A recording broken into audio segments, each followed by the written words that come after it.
Usually when you get actors to work in your project, you need to go through an agency, and those agencies or agents will find professionals for you. They'll have a system, usually online these days. You probably need to have a very clear schedule that you tell the agency, and that means when are you going to begin shooting, when's your deadline, how many days do you have for shooting, what are the different locations. So you need to have everything planned out, tell the agency, and then they can help figure out and get people to apply and audition. Here we have an example inside my studio where we had some actors come in, professional actors, and they were reading some scripts. So in this case, we're already done the video, so we're doing some audio. And here we have the audio technician, and then here we have the director who's in charge of directing the situation, and then here we have an assistant, a helper, who's lending a hand at whatever needs to be done. Of course, we have our actor. Here's our star, our actor, who's doing the reading. You can see he's got the script right in front of him that he's reading. Here we have the other example, my student who was doing a research project. She needed actors to pretend they were students waiting in line. So they're standing in front of a green screen, which is going to be replaced with a long line.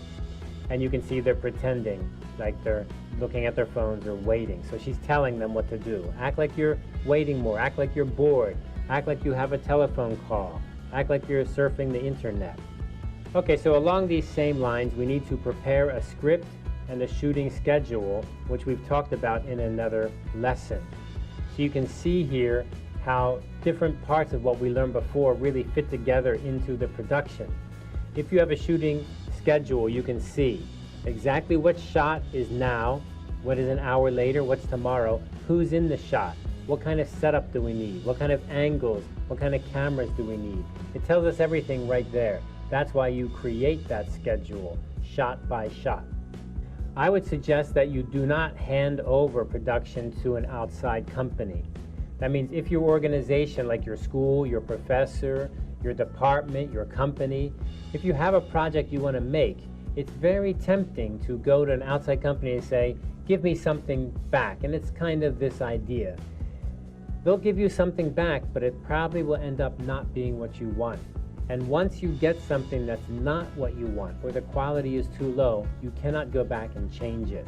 So it's best to be highly engaged, to be really on top of all the details, to make the script yourself with your team, and then hand it to the production company, and then make sure you see step by step the stages they go through so that you can approve or give them feedback. The goal is not to be negative, the goal is to create the best outcome for you.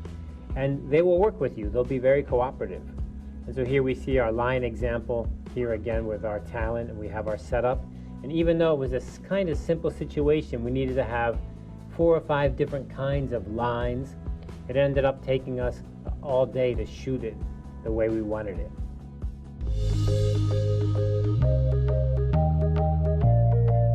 Okay, now we're at the hardware table, and today we're going to be looking at stuff for our talent. Now, some things we've already kind of looked at. For example, we looked at lights, specifically LED lights, a number of times. And remember, we even took these on location because they can have batteries.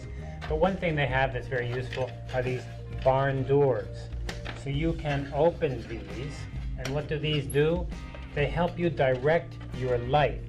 So you can actually get a very little bit of light on an exact spot. Now, why is that useful for your talent? Because it helps you to light your talent in just a special way that will help highlight them and make them look better. Try to pay attention to help your talent look as good as they can. You don't want to make them look bad because they won't be happy about it. That always causes trouble.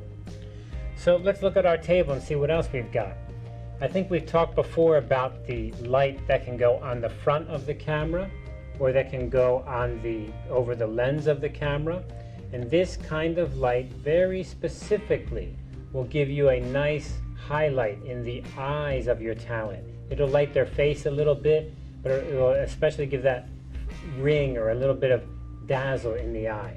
You've probably seen that on many YouTube videos, very popular, especially for young women who like to make makeup videos. They want to have that kind of dazzle in their eyes, of course.